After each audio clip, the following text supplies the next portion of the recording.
Good afternoon, everyone. This will be part one of a new series I'm starting. I'll be reading the first chapter of my LCE portion of my FMF book. This is chapter 129, Logistic Combat Element Fundamentals. And here we go. Define a logistics combat element. A logistics combat element is task organized to provide the full range of combat service support necessary to accomplish the Marine Air Ground Task Force mission.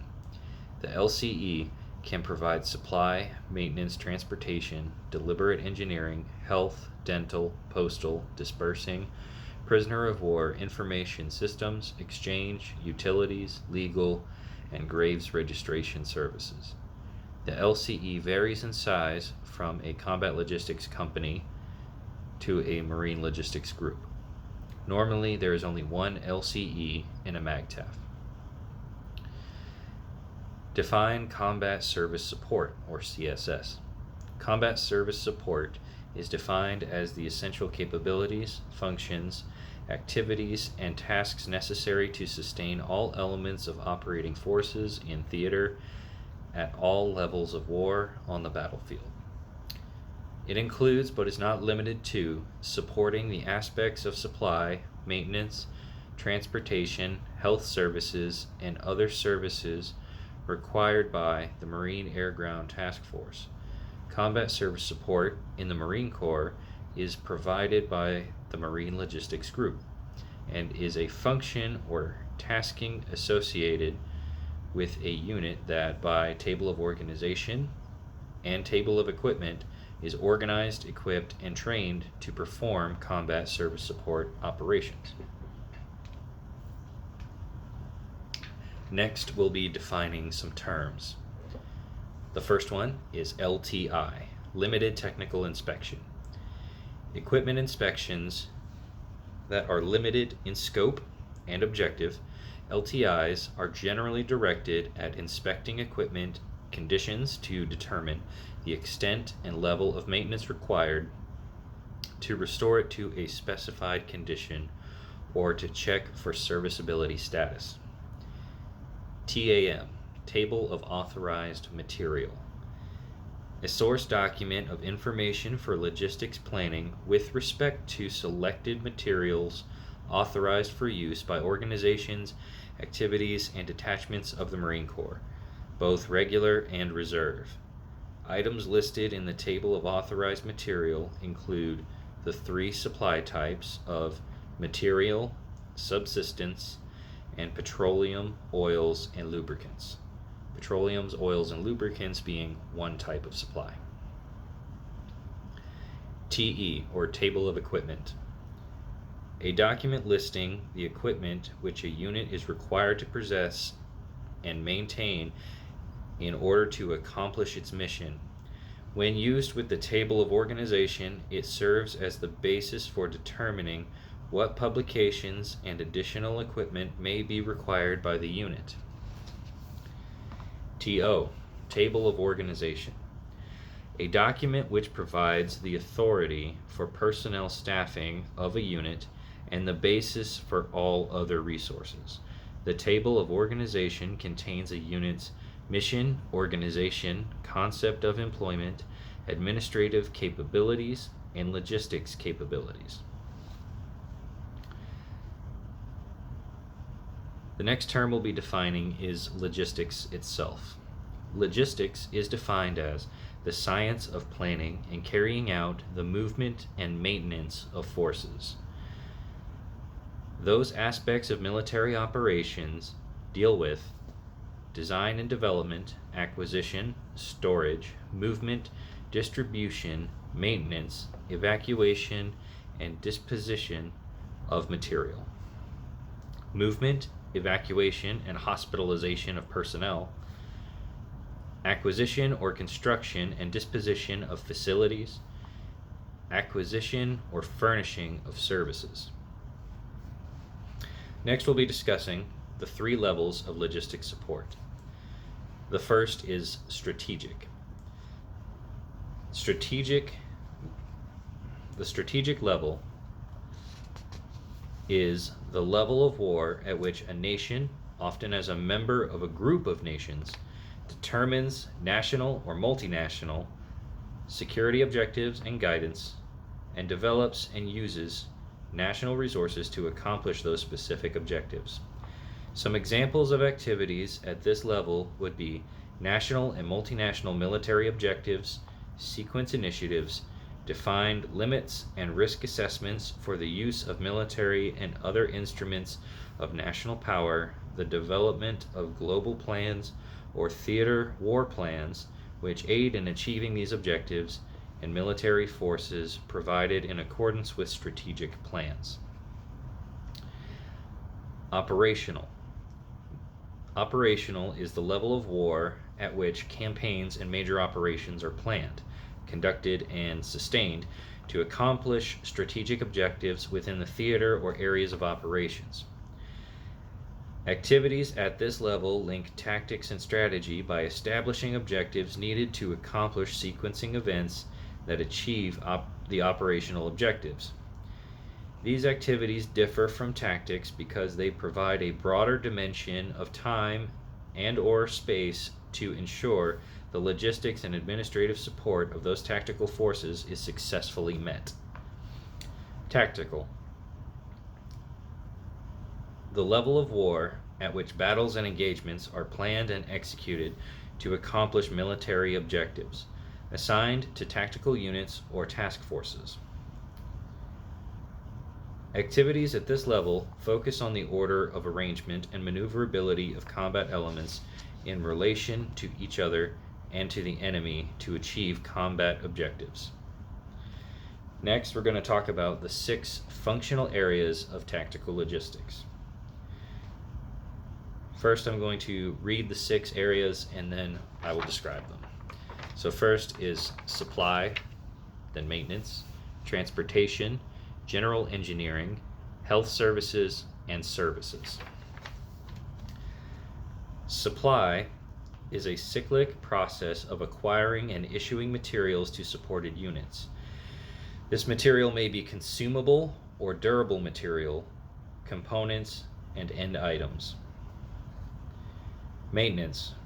Maintenance involves those actions taken to keep material in serviceable condition, preventative maintenance, and actions required to return material to serviceable condition, which is corrective maintenance.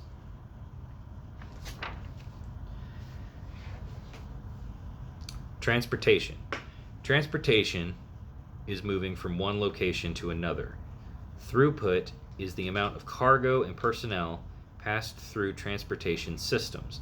The transportation system includes the means and the controls for managing the transportation means. General engineering. General engineering is distinct from combat engineering. General engineering is typically considered an LCE function, while combat engineering is considered a combat support function. General engineering assets at the tactical level may be used to reinforce or augment combat engineer organizations in specific situations for mobility, counter-mobility, or survivability tasks. These assets are normally in general support of the MAGTF for a wide range of tasks. These tasks often involve more detailed planning and preparation and higher standards of design and construction than typical combat engineering tasks. Health services. Health service support seeks to minimize the effects that wounds, injuries, and disease have on unit effectiveness, readiness, and morale. Health service support is accompanied by a preventive medicine program that initially safeguards personnel against potential health risks, and by the establishment of a system that provides medical support from the point of wounding, injury, or illness. Services. The services function provides for the effective administration, management, and employment of military organizations.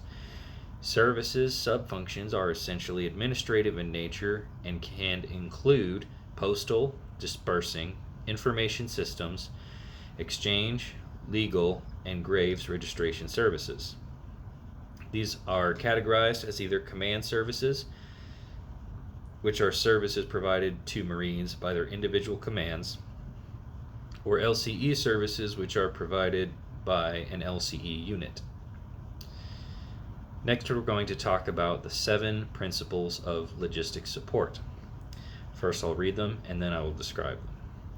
Responsiveness, simplicity, economy, flexibility, attainability, sustainability, and survivability. Responsiveness is the right support in the right place at the right time. Among the logistics principles, responsiveness is the keystone. All other principles become irrelevant if logistics support does not support the commander's concept of operations. Simplicity. Simplicity fosters efficiency in both the planning and execution of logistics operations. Economy. Economy is providing sufficient support at the least cost without impairing mission accomplishment or jeopardizing lives. At some level and to some degree, resources are always limited. A commander applies economy by prioritizing limited resources and allocating them sufficiently to achieve success without imbalance or inordinate excess. Flexibility. Flexibility is the ability to adapt logistics structure and procedures to changing situations, missions, and concepts of operation. Logistic plans and operations must be flexible to achieve both responsiveness and economy. The principle of flexibility also includes the concept of alternative planning, anticipation, reserve assets, redundancy, forward support of phased logistics, and centralized control with decentralized operations. Attainability. Attainability is the ability to provide the minimum essential supplies and services required to begin combat operations. The commander's logistics staff develops the concept of logistics support, completes the logistics estimate, and initiates resource identification on the basis of the supported commander's requirements, priorities, and appointments. Apportionment. An operation should not begin until the minimum essential levels of support are on hand.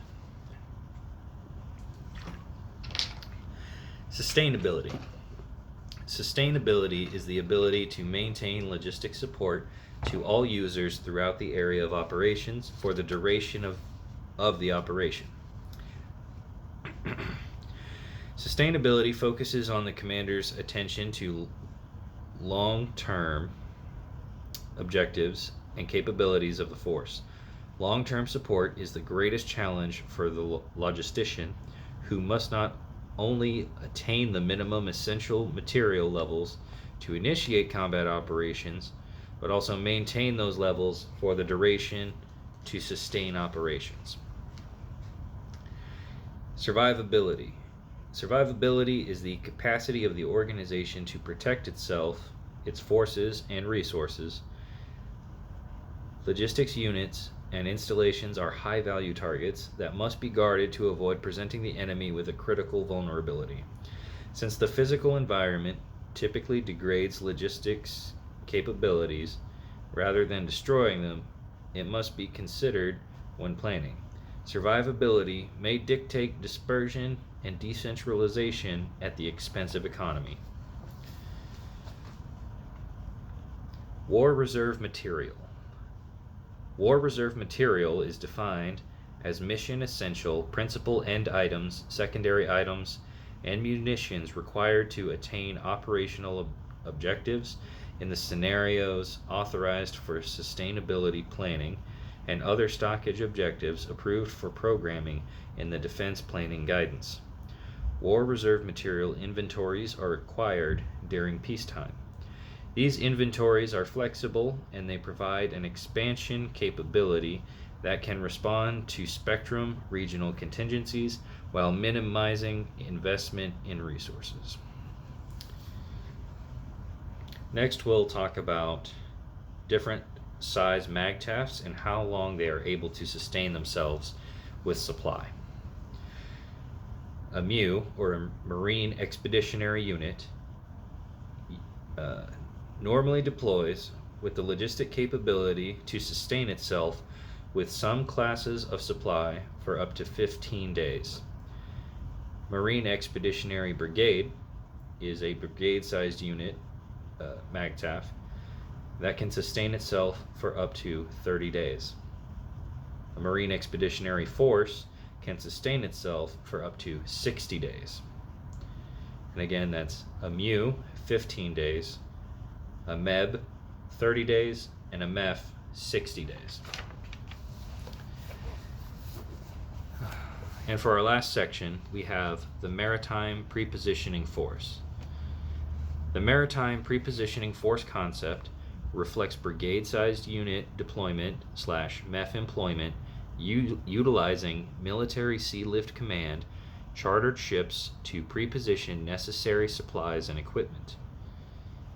Several MSC chartered ships of various capabilities deploy to form a single maritime prepositioning ship squadron. Equipment and supplies administratively embarked in each maritime prepositioning ship squadron are based on the TE, the Table of Equipment, individual material readiness lists, and or the tables of allowances for units assigned to the MPF's geographical responsibilities. Each maritime prepositioning ship squadron is designed to sustain one MEF or MEB sized unit for 30 days in most classes of supply.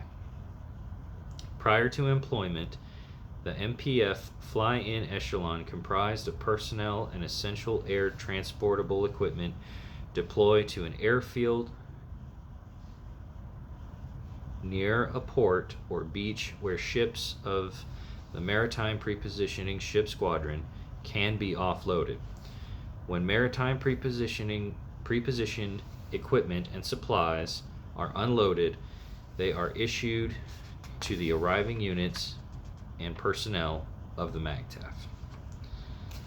All right, that is it for Chapter 129. Next time we'll be doing Chapter 130, which is MLG Fundamentals.